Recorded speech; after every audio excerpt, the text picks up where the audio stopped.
I'm very drawn to water, the ocean, rivers, lakes, waterfalls, and consequently most of my work is in some way based around it. When I'm standing at the seashore, I feel a sense of peace, calm, that I then try to bring out in my photographs. I'm not the sort of photographer who likes to recreate in a photograph exactly what can be seen with the naked eye. I like to, in a way, use the camera as a paintbrush to give my own personal perspective, my own take on a particular location. I also like simplicity, an uncluttered composition full of light and space. One of the techniques I use to help me do this is long exposure, long shutter speeds that are made necessary either by working in low light or by the use of a filter. The byproduct of these long exposures is of course a blurring of anything that's moving within your composition, and the effect on water and sky can be very beautiful. The technique helps give me the simple, clean photographs that I'm always looking to create. Using a big stopper is not a particularly difficult technique, but it does involve a workflow of sorts, doing a few necessary things in the right order.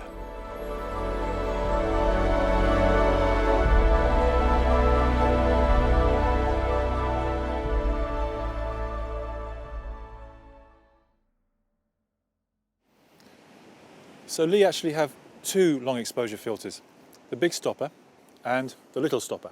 Now the big stopper will give you 10 stops of difference in your shutter speed, so it will increase your shutter speed by 10 stops. The little stopper is not a name referring to its size. As you can see, they're exactly the same size. The little stopper will actually give you an increase in your shutter speed by 6 stops. Now you might think there's not an awful lot of difference between 6 stops and 10 stops, 4 stops, but to give you an idea, using the little card that Lee give you with each filter, I can see that an exposure of 1/8 of a second, so a normal shutter speed of 1/8 of a second, using the big stopper will give me 2 minutes exposure. Referring to the exposure guide of the little stopper, I can see that the same normal shutter speed of 1/8 of a second will give me 8 seconds. So you can see there's quite a big difference, but 8 seconds to 2 minutes. So you have the big stopper and the little stopper. So both filters come in the 100mm format, but also for the 7.5 system.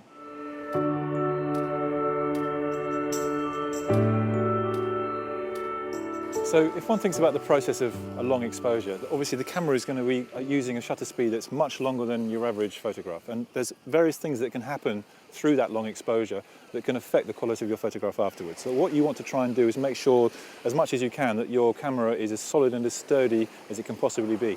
Now what you want to do is make sure you have a tripod, again as sturdy as you can get. The second thing you want to try and think about is a cable release. Now you can get these from anywhere. I would advise you to get one you can plug into the camera.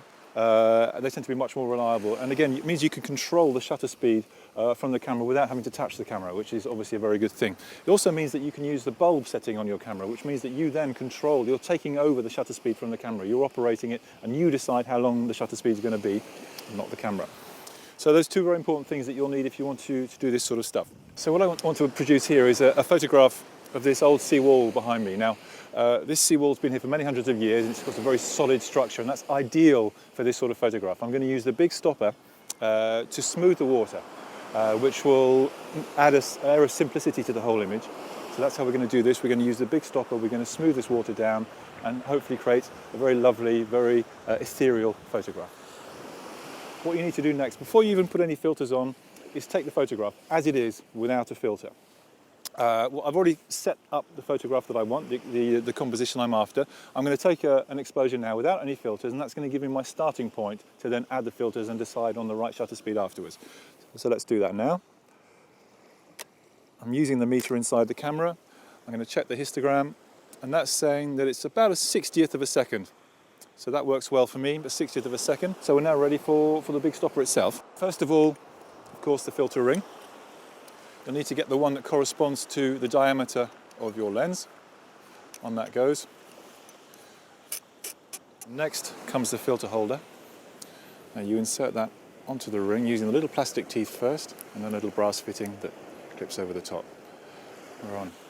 Now, with regards to focusing, as soon as we put on the big stopper, which is in essence a very, very dark piece of glass, the camera essentially becomes blind. It won't be able to see to focus, so all the focusing has to be done beforehand. Now, regardless of whether you focus manually or automatically, you need to make sure that once you've focused, you need to make sure the camera is set to manual focus, because otherwise what will happen is the filter will go on. You'll press the button to take the picture. The camera will be searching. It won't be able to see anything. It'll be blind, so it'll be searching for something to focus on. So you need to make sure that if you're focusing automatically, that you've clicked your lens onto manual focus afterwards. That will stop it. That will lock the focus in place, and it will no longer be a problem. The camera will understand that, and it'll be fine. So this is a manual lens. It's a manual focus lens. I've already focused. That's not a problem that way. If you're using manual focus yourself, that's not an issue. So the filter holder's on. The filter ring's on. We've done our exposure. The last thing to talk about is this here, your viewfinder. Light with this sort of technique, light can get in through here and actually ruin your exposure. So you need to make sure that this is covered up. Now with this particular camera, it's just a flick of a switch. I can actually cover up the viewfinder. If you don't have that on your camera, just hold your hand there, or you can get little things that go over there. That's fine. Anything just to stop light getting in. Pretty important, so don't forget that. Right, so everything's ready now. We need to get the filter and we'll await.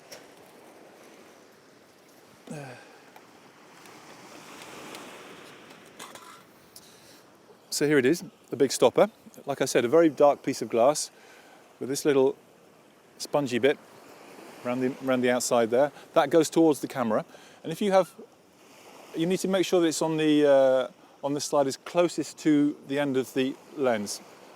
So it actually seals all the light. No light can actually creep in around there. So that's in. We now need to make sure we get our exposure.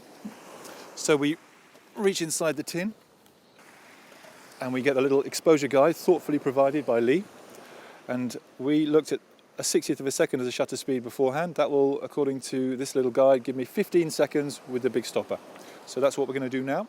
Set the camera to 15 seconds. I've got this set up quite high. So let's go to 15 seconds. There we are, ready to go.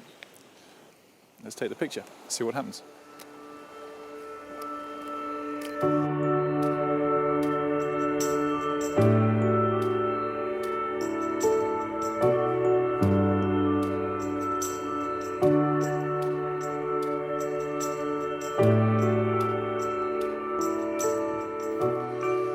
So I'm here on top of the cliffs in the very beautiful Land's End in Cornwall, and I'm about to take a photograph of this great rock formation right behind me here.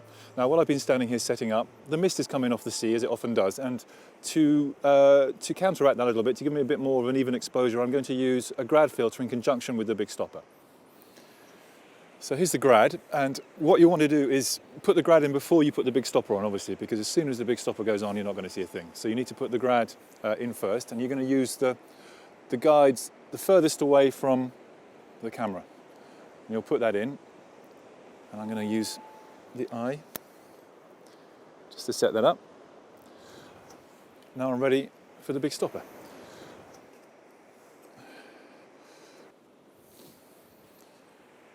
So here it is. In it goes. Push that into place, make sure it covers the whole of the front of the lens, and we're ready to go.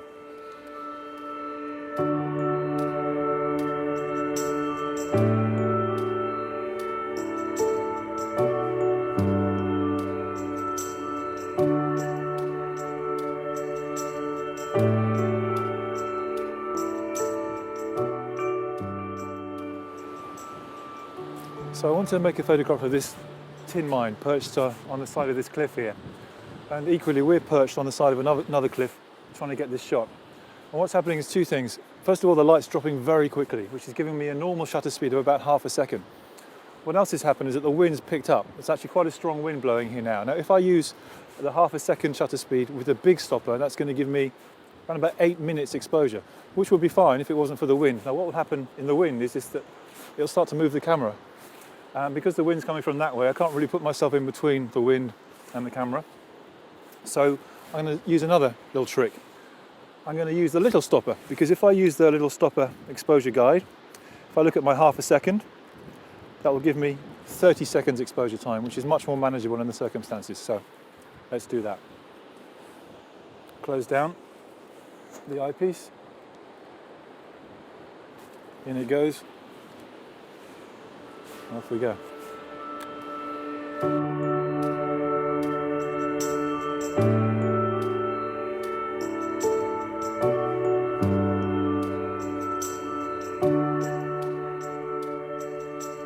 What I'd like to do now is have a direct comparison between the effects of the little stopper and the big stopper.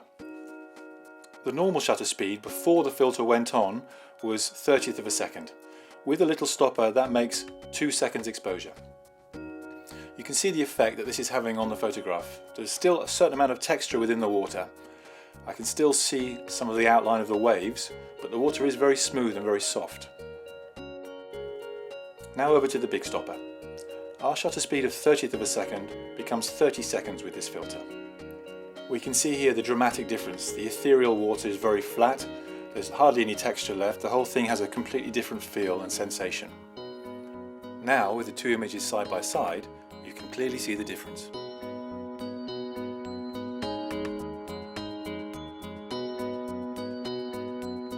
You'll find when using the big and little stopper that your images will have a slight blue colour cast. Now this is easy to correct.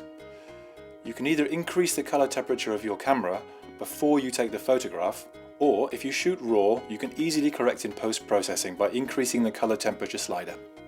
Personally, I quite like the blue. It gives a sort of dawn feel, and when I shoot in colour I tend to leave it, but for shooting in black and white, the blue cast is not an issue.